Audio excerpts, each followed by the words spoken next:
معزز حضرات کرام، حضور اکرم صلی اللہ علیہ وآلہ وسلم نے اساتذہ علم دین، یعنی کہ جو علم دین کو پڑھاتے ہیں، ان کے گناہوں کی بخشش اور ان کی درازی عمر اور معاش کی برکت اور مال کی عدم زیادتی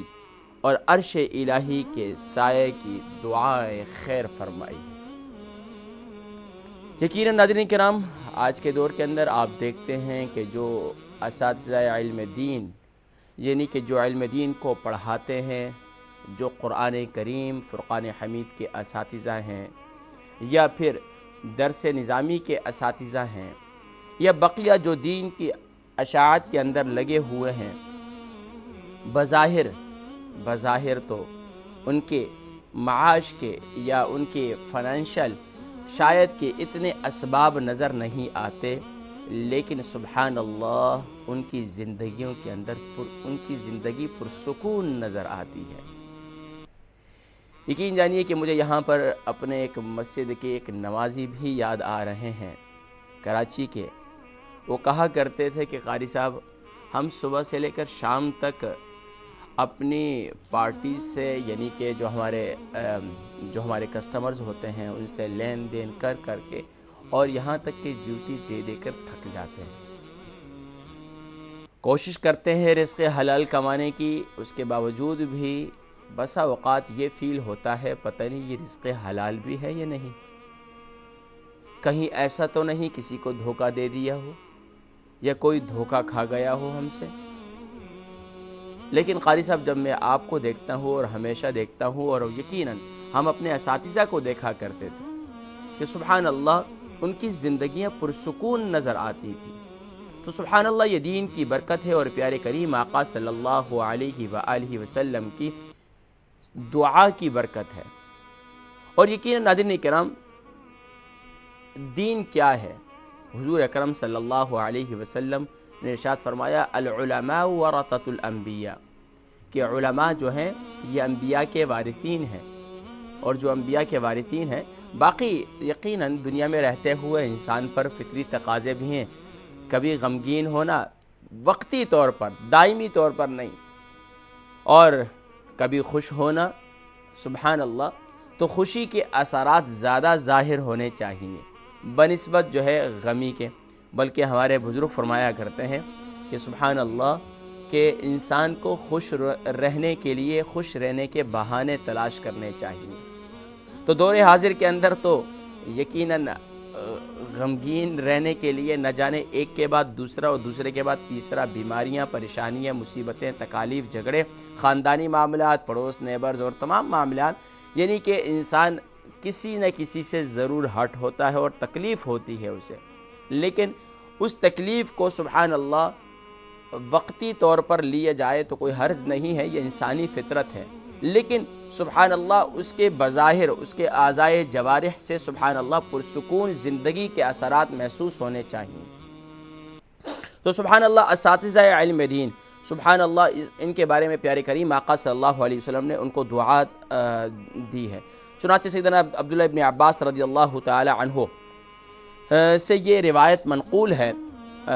حضور اکرم صلی اللہ علیہ وسلم نے خطبہ حجۃ الوداع کے اندر یہ دعا فرمائی، اے اللہ اساتذہ دین کی بخشش فرما دے۔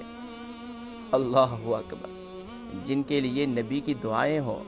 اللہ اکبر، اللہ تبارک و تعالی ہمیں ویسا ہی بنا دے جس طریقے سے محبوب کریم صلی اللہ علیہ وسلم نے سبحان اللہ اساتذہ کے بارے میں فرمایا، اللہ ہمیں ایسا ہی بنا دے اور ان کی عمریں لمبی فرما دے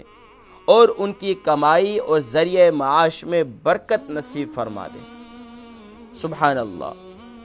یہاں تک کہ سیدنا انس بن مالک رضی اللہ تعالی عنہ سے مروی ہے کہ نبی کریم صلی اللہ علیہ وسلم نے یہ دعا فرمائی، اے اللہ اساتذہ علم دین کو، علماء کو غنی فرما دے، اور سبحان اللہ یعنی ان کے مال کی فروانی، سبحان اللہ، اللہ تبارک و تعالی انہیں اتنا عظیم دل دے دیں سبحان اللہ کہ انہیں دنیا کی مال کی حاجت ہی نہ رہے، ان کے دل میں غنا پیدا کر دے، سبحان اللہ۔ یہ بہت بڑی دولت ہے۔ آج کے دور کے اندر یقین جانیے کوئی بہت زیادہ مال و دولت والا ہے نا، وہ پھر بھی اپنے سے اوپر والے کو دیکھتا ہے کہ اس کے پاس تو اتنی فیکٹریاں ہو گئیں، اتنے کارخانے ہو گئے اور اتنا اس کا بزنس عروج پر ہے، میں پھر بھی نیچے ہی ہوں۔ حتیٰ کہ سیدنا عبداللہ ابن مبارک رحمہ اللہ کے بارے میں لکھا ہے کہ وہ فرمایا کرتے تھے، بہت بڑے تاجر تھے، فرمایا کہ جب میں بہت بڑے تاجروں کے ساتھ زندگی بسر کرتا تھا تو میں ہمیشہ پریشان ہی رہا کرتا تھا، لیکن میں نے یہ سوچ لیا کہ میں اب اپنے جو کمتر لوگ ہیں اور میں اب ایسے علاقے سے اپنی رہائش کو بدل دوں گا کہ ایسے علاقے میں چلے جاؤں گا جہاں مجھ سے کمتر لوگ رہتے ہیں اور ان کے درمیان رہ کر زندگی گزاروں گا۔ اور میں نے ایسا ہی کیا کہ میں اپنے سے کمتر لوگوں کے، یعنی دنیا کے معاملات کے اندر اپنے سے کمتر تھے، میں ان کے ساتھ چلا گیا اور میں نے وہاں زندگی گزارنا شروع کر دی، تو میری زندگی پرسکون ہو گئی۔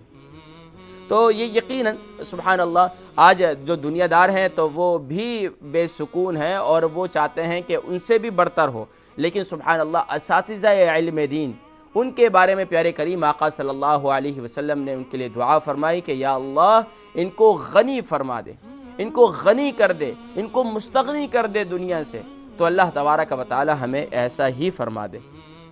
سبحان اللہ۔ بہرحال پیارے کریم آقا صلی اللہ علیہ وسلم نے قرآن پڑھنے پڑھانے والے،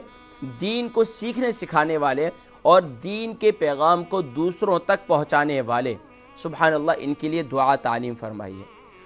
تو ضروری نہیں کہ دین کو پہنچانا صرف اور صرف ایک عالم ہی کی ذمہ داری ہے، ایک قاری ہی کی ذمہ داری ہے، لیکن آج کے دور کے اندر ہر ایک ماں باپ جو بحیثیت والدین ہیں یا بحیثیت سرپرست ہیں اپنے خاندان کے، تو انہیں بھی چاہیے کہ وہ اپنے دین،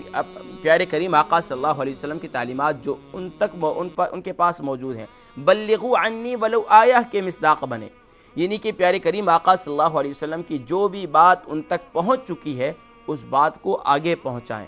اور یہی سبحان اللہ ہمارے دین کی خوبصورتی ہے کہ ہمارے پیارے کریم آقا صلی اللہ علیہ وسلم بھی یہی چاہتے ہیں امت سے کہ امتی کی زندگی کے ہر شعبے کے اندر، امتی کے ہر لمحے، ہر زندگی کے ہر پہلو کے اندر سبحان اللہ میری تعلیمات جو ہیں وہ آیا ہوں۔ تو اللہ تبارک و تعالی ہم سب کو پیارے کریم آقا صلی اللہ علیہ وسلم کی تعلیمات کا مصداق بنائے اور ہمیں پیارے کریم آقا صلی اللہ علیہ وسلم نے جو دعا تعلیم فرمائی ہے اساتذہ علم دین کے لیے، اللہ تبارک و تعالی ہمیں اس دعا کو حاصل کرنے کے لیے ہمیں اس مقام تک پہنچنے کی توفیق نصیب فرمائے جس مقام سے متعلق پیارے کریم آقا صلی اللہ علیہ وسلم نے دعا تعلیم فرمائی ہے۔